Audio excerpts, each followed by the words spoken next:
घर वापसी से क्या होगा? भारत की 50% समस्याएं ठीक हो जाएंगी। घर वापसी करने के बाद जनसंख्या नियंत्रण कानून बनाना पड़ेगा क्या? जोर से बोलिए।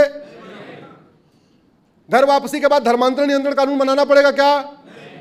घर वापसी के बाद लफ्ज़ जिहाद कानून बनाना पड़ेगा क्या? भारत के बहुत सारे कानून बनाने ही पड़ेंगे, घर वापसी करा लिया जाए। घर वापसी के बाद भारत की संस्कृति बचेगी, भारत की परंपरा बचेगी, भारत का ज्ञान विज्ञान बचेगा, भारत का दर्शन बचेगा, हमारे मंदिर बचेंगे, हमारे पूर्वजों की अंतिम इच्छा पूरी होगी। घर वापसी से वीर सावरकर की इच्छा पूरी होगी, घर वापसी से सरदार पटेल की इच्छा पूरी होगी, घर वापसी के बाद गुरु गोलवलकर जी की इच्छा पूरी होगी, घर वापसी के बाद हमारे महापुरुषों की इच्छा पूरी होगी, घर वापसी से स्वामी विवेकानंद जी की इच्छा पूरी होगी, घर वापसी से स्वामीनारायण भगवान की इच्छा पूरी होगी। आपको जान के आश्चर्य होगा कि भारत में सबसे ज्यादा घर वापसी जानते हैं किसने कराया था? किसी एक व्यक्ति ने, वो है भगवान स्वामीनारायण ने। उसके बाद नंबर 2 पे स्वामी दयानंद सरस्वती ने, उसके बाद नंबर 3 पे स्वामी श्रद्धानंद जी ने। हमारे महापुरुषों ने इतनी घर वापसी कराया और हम 2-2 4-4 नहीं करा पा रहे। अरे आपके साइड पे 10-20 लोग काम करते होंगे, उसमें से मान लो 4 कन्वर्टेड हिंदू हैं, उनको समझा के बुझा के घर वापसी नहीं करा सकते क्या? भाई कोई पिता चाहता है क्या कि उसकी बेटी के साथ हलाला हो? जोर से बोलिए जरा। कोई भाई चाहता है उसकी बहन के साथ हलाला हो? कोई पिता चाहता है उसकी बेटी के साथ सौतन आ जाए? कोई भाई चाहेगा उसकी बहन के साथ एक और सौतन आ जाए? कोई पिता चाहेगा उसकी बेटी के साथ बच्चा पैदा करने की मशीन बन जाए? नहीं। उनको समझाना है, बुझाना है, थोड़ा इधर लाना है, थोड़ी सी कोशिश और करिए, अहमद पटेल उधर से इधर आ जाएंगे, थोड़ी सी कोशिश और करिए, मुन्ना पटेल उधर से इधर आ जाएंगे। बताना है बस। ये बताने का सबसे आवश्यकता इस बात की है, ये हमारे धर्मगुरु इसमें मामले में आ गया है, हमारे मठ मंदिर इसके लिए सामने आए। एक बहुत बड़ी समस्या आ रही है रोटी बेटी के रिश्ते की। मैं पूरे देश में घूमने के बाद बता रहा हूं, बहुत बड़ी संख्या में लोग आने के लिए तैयार बैठे हुए। मैं कानपुर में एक ठाकुरों का परिवार गांव है, पूरे ठाकुर आए, बोले साहब हम आने के लिए तैयार बैठे हुए, हमारा रोटी बेटी का रिश्ता तैयार कर दो। हम तो नाम हम सब छोड़ने के लिए तैयार बैठे, हम नाम पहचान निशान सब छोड़ने के लिए बैठे हुए, हमारी घर वापसी करवा दो, हमारा रोटी बेटी का रिश्ता करवा दो। हम तो नहीं करा सकते, हम तो कोई बहुत बड़े ऐसे हैं नहीं कि हमारी बात सब लोग मान लेंगे। लेकिन हाँ, अगर प्रत्येक मंदिर को घर वापसी का केंद्र बनाए, प्रत्येक गुरुद्वारा घर वापसी का केंद्र बने, प्रत्येक जैन मंदिर घर वापसी का केंद्र हो, प्रत्येक मठ और मठाधीश अपना घर वापसी का टारगेट सेट करें, प्रत्येक कथावाचक अपना घर वापसी का टारगेट सेट करे, प्रत्येक मंडलेश्वर महामंडलेश्वर अपना घर वापसी का टारगेट सेट करे, प्रत्येक शंकराचार्य अपना एनुअल टारगेट सेट करे, तो घर वापसी हो सकती है कि नहीं हो सकती? घर वापसी से बहुत सारी समस्याओं का समाधान हो जाएगा। घर वापसी से भारत की संस्कृति मजबूत होगी, घर वापसी से सबल भारत बनेगा, घर वापसी से सक्षम भारत बनेगा, घर वापसी से समावेशी भारत बनेगा, घर वापसी से संवेदनशील भारत बनेगा, घर वापसी से विकसित भारत बनेगा, घर वापसी से राम राज्य आएगा, घर वापसी से पूर्वजों का सपना साकार होगा, घर वापसी से जो हमारे माताएं जिन्होंने जौहर किया या बहुत सारी और तकलीफें झेली थी, उनकी आत्मा को शांति मिलेगी। इसलिए हम सब लोगों को मिलकर कोशिश ये करना चाहिए, अपने जीवन में 1, 2, 3, 4, 5 जितने संभव हैं उनको वापस ले आना। इसलिए भी लाना जरूरी है। मैं आपसे पूछता हूँ, मान लो आपके घर में कोई एक बेटा, कोई परिवार का सदस्य भटक गया, आप उसको ढूंढते हो कि नहीं ढूंढते? जोर से बोलिए जरा। नहीं मिलता है तो थाने में शिकायत दर्ज कराते हो। अब पुलिस की क्या ड्यूटी है? उसको ढूंढे। तो अगर आपके परिवार का कोई एक आदमी बिछड़ गया तो आप भी प्रयास करते हो और शासन भी प्रयास करता है, पुलिस भी प्रयास करता है, कोशिश है कि वो आदमी मिल जाए। ये संविधान की शपथ लेने वालों को समझ में नहीं आ रहा है कि संविधान के प्रियम्बल में जितनी बातें लिखी हैं वो तभी पूरी होंगी जब घर वापसी होगी। इसलिए संविधान की शपथ लेने वाले सरकारों का भी ये कर्तव्य है, वो घर वापसी के लिए योजनाएं बनाए।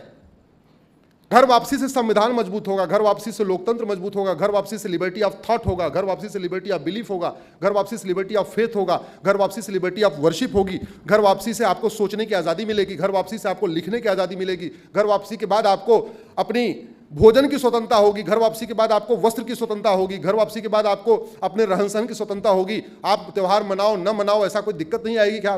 तो सनातन धर्म आपको स्वतंत्रता देता है, जो मजहब हैं वो आपको गुलाम बनाते हैं। इस बात को सबको समझाना पड़ेगा, हमारे धर्म गुरुओं को। हमारे देश के संविधान की शपथ लेने वाले सांसदों, विधायकों, मंत्रियों और जजों को गलतफहमी है कि सारे धर्म एक समान होते हैं। सारे धर्म होते ही नहीं है।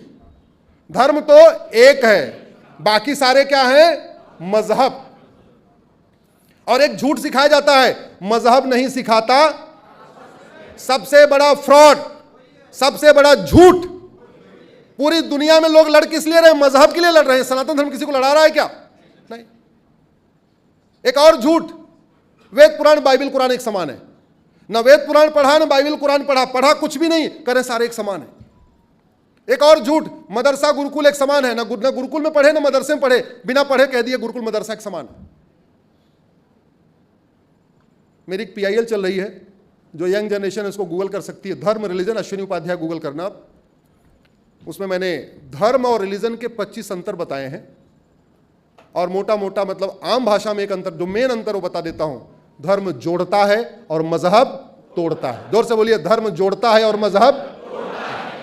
मजहब ही बैर रखना सिखाता है, धर्म नहीं सिखाता।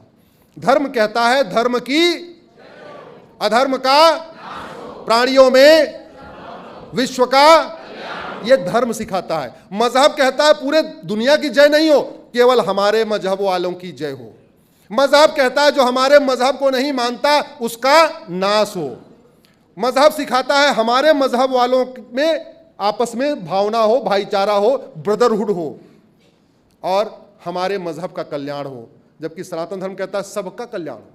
तो धर्म आपको वसुधैव कुटुंबकम सिखाता है, धर्म आपको नारी तू नारायणी सिखाता है, धर्म आपको यत्र नारस्तु पूज्यते रमन्ते तत्र देवता सिखाता है, धर्म आपको जननी जन्मभूमिश्च स्वर्गादप गरियसी सिखाता है, धर्म आपको सर्वमंगल मांगल्ये शिवे सर्वा साधिके सिखाता है, धर्म आपको सर्वे भवन्तु सुखिनः सर्वे सन्तु निरामया सिखाता है। धर्म कहता है हमारा शादी का बंधन कितने साल का है? जोर से बोलिए जरा। 7 जन्मों का।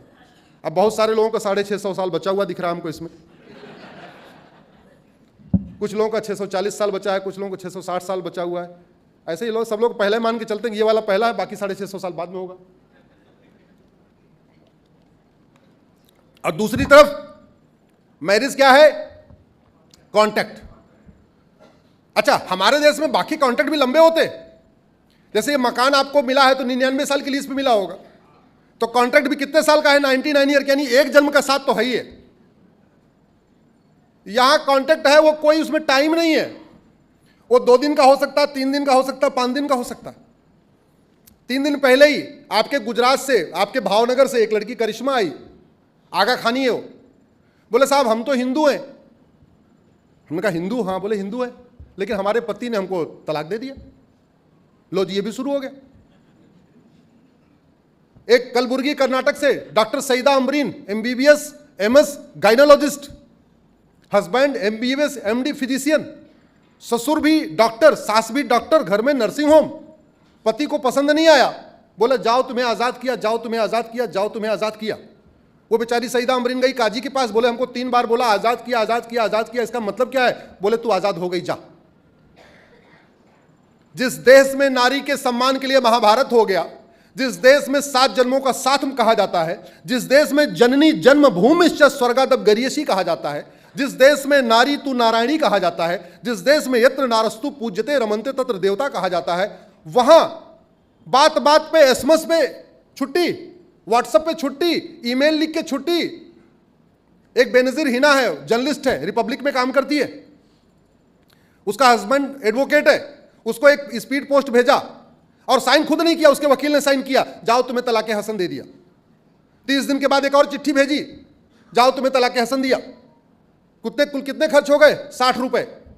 और बाद में उसने 60 रुपए और 30 रुपए और बचा लिया। तीसरी बार उसने जीमेल कर दिया, जाओ तुम्हें तलाक दिया। और बाद में उसको पेटीएम कर दिया, 15,000 रुपए पेटीएम किया, बोले तुम्हारा 3 महीने का खर्चा।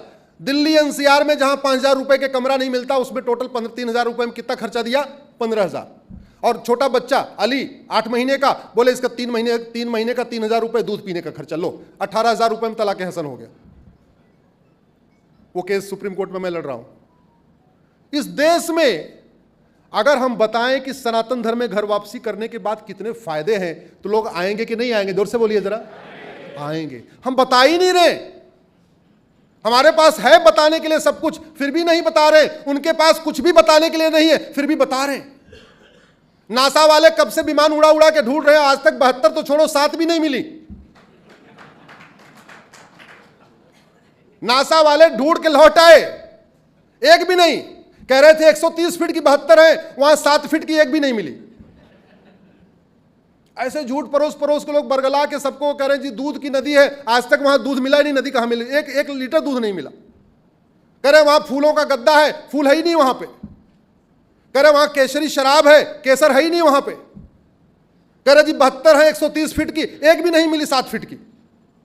ऐसा परोस परोस के लोग कन्वर्ट कर रहे हैं। यहां बताने के लिए सब कुछ है, यहां आओ इक्वलिटी है, जस्टिस है, लिबर्टी है, फ्रेटर्निटी है, यूनिटी है।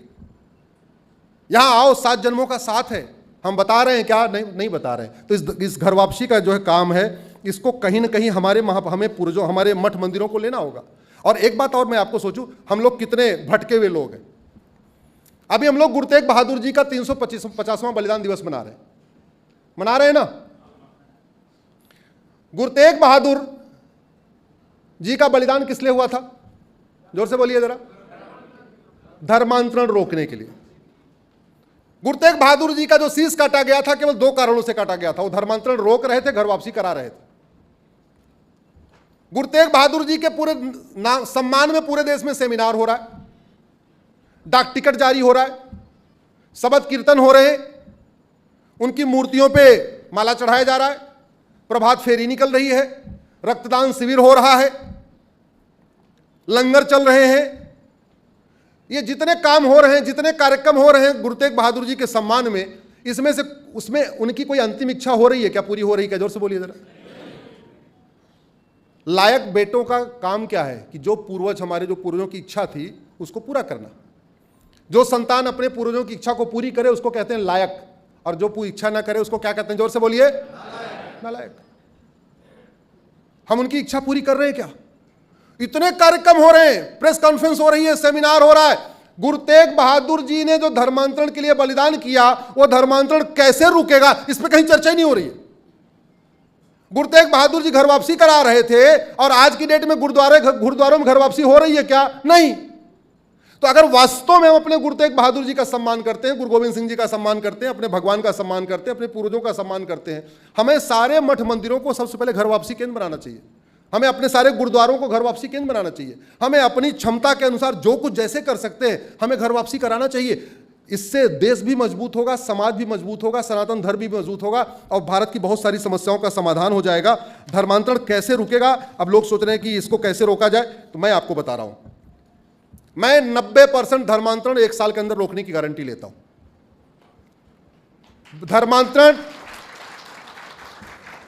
धर्मांतरण राष्ट्र की सुरक्षा के लिए खतरा है कि नहीं? जोर से बोलिए जरा। लेकिन आज तक घोषित नहीं किया गया। जो बात आपको समझ में आ रही है, मैंने आपको सिखाया तो नहीं था ना कि हाँ हाँ बोलना, आपने खुद ही बोला। जो बात आपको समझ में आ रही है, हमारे सांसदों को समझ में क्यों नहीं आ रही है? धर्मांतरण राष्ट्र की सुरक्षा के लिए खतरा है कि नहीं? जोर से बोलिए। और जो राष्ट्र की सुरक्षा के लिए खतरा है, उससे निपटने के लिए कानून है जिसका नाम है नेशनल सिक्योरिटी एक्ट, जिसको शॉर्ट में कहते हैं एनएसए। उस एनएसए में कहीं लिखा ही नहीं है कि धर्मांतरण राष्ट्र की सुरक्षा के लिए खतरा है। क्योंकि लिखा नहीं है तो पुलिस लगाती नहीं। धर्मांतरण अनलॉफुल एक्टिविटी है, लॉफुल एक्टिविटी? जोर से बोलिए। अनलॉफुल। और अनलॉफुल एक्टिविटी को कंट्रोल करने के लिए हमारे पास एक कानून है, उसका नाम है यूएपीए। लेकिन उसमें लिखा ही नहीं है कि धर्मांतरण अनलॉफुल एक्टिविटी है। ये हमारे पास ये बीएनएस है, बीएनएस के सेक्शन 111 में ऑर्गेनाइज क्राइम है। ये धर्मांतरण ऑर्गेनाइज क्राइम है या अनऑर्गेनाइज क्राइम है? जोर से बोलिए जरा। अब सेक्शन 111 में चोरी, लूट, झपटमारी, ऑर्गेनाइज क्राइम लिखा हुआ है। धर्मांतरण हमने इसमें लिखा ही नहीं है। जब लिखा नहीं तो पुलिस कैसे लगाएगी?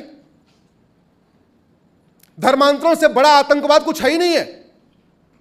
धर्मांतरण एक्ट ऑफ टेररिज्म है, और एक्ट ऑफ टेररिज्म इसमें सेक्शन 113 लिखा हुआ है, लेकिन हमने उसमें लिखा ही नहीं कि धर्मांतरण एक्ट ऑफ टेररिज्म है। धर्मांतरण अपने आप में वेजिंग वॉर है। मुगल यहां सत्ता के लिए नहीं आए थे, मुगल धर्मांतरण कराने आए थे। सत्ता उनके लिए साधन था। अंग्रेज यहां सत्ता के लिए नहीं आए थे, हमें झूठ पढ़ाया गया। अंग्रेज यहां क्रिश्चियनिटी को फैलाने आए थे, सत्ता उनके लिए साधन था। दोनों का टारगेट एक ही था। एक का टारगेट था इस्लाम को फैलाना, दूसरे का टारगेट क्या था? क्रिश्चियनिटी को फैलाना। हाँ, सत्ता के जरिए फैलाना आसान हो जाता है, इसलिए उन्होंने पहले सत्ता हासिल कर लिया, उसके बाद फैलाना शुरू कर दिया। और जो वेजिंग वॉर हो सेक्शन 147 है, लेकिन हम सेक्शन 147 हमने धर्मांतरण को वेजिंग वॉर डिक्लेयर ही नहीं किया। धर्मांतरण हमारी संप्रभुता के लिए खतरा है कि नहीं? जोर से बोलिए। धर्मांतरण हमारी एकता के लिए खतरा है कि नहीं? धर्मांतरण हमारी अखंडता के लिए खतरा है कि नहीं? धर्मांतरण भाईचारा के लिए खतरा है कि नहीं? और उससे निपटने के लिए सेक्शन 152 है, लेकिन हमने इसमें लिखा ही नहीं है कि धर्मांतरण हमारी एकता, अखंडता, भाईचारा के लिए खतरा है। तो पुलिस लगाएगी नहीं, जब लगाएगी नहीं तो सजा नहीं मिलेगी, सजा नहीं मिलेगी तो खौफ नहीं पैदा होगा, और भय बिन होए न प्रीत, बिना खौफ के आपका धर्मांतरण रुकेगा नहीं। मैं आज आप लोगों के सामने पूरी जिम्मेदारी के साथ कह रहा हूं, धर्मांतरण को राष्ट्र की सुरक्षा के लिए खतरा घोषित कर दिया जाए, एकता अखंडता के लिए खतरा घोषित किया जाए, भाईचारा के लिए खतरा घोषित कर दिया जाए, धर्मांतरण को ऑर्गेनाइज क्राइम घोषित कर दिया जाए। एक कानून है, उसका नाम है मकोका, सुना है कि नहीं सुना आपने? वो ऑर्गेनाइज क्राइम से निपटने के लिए, महाराष्ट्र में मकोका कहते हैं, गुजरात में गुजकोका कहते हैं, यूपी में उसको गैंगस्टर एक्ट कहते हैं। सभी राज्यों के पास ऑर्गेनाइज क्राइम से निपटने के लिए अपना कानून है, लेकिन उस मकोका में भी नहीं लिखा हुआ है कि धर्मांतरण एक ऑर्गेनाइज क्राइम है। गुजरात के गुजकोका में भी नहीं लिखा हुआ है धर्मांतरण एक ऑर्गेनाइज क्राइम है। तो नहीं है तो पुलिस लगा नहीं रही है।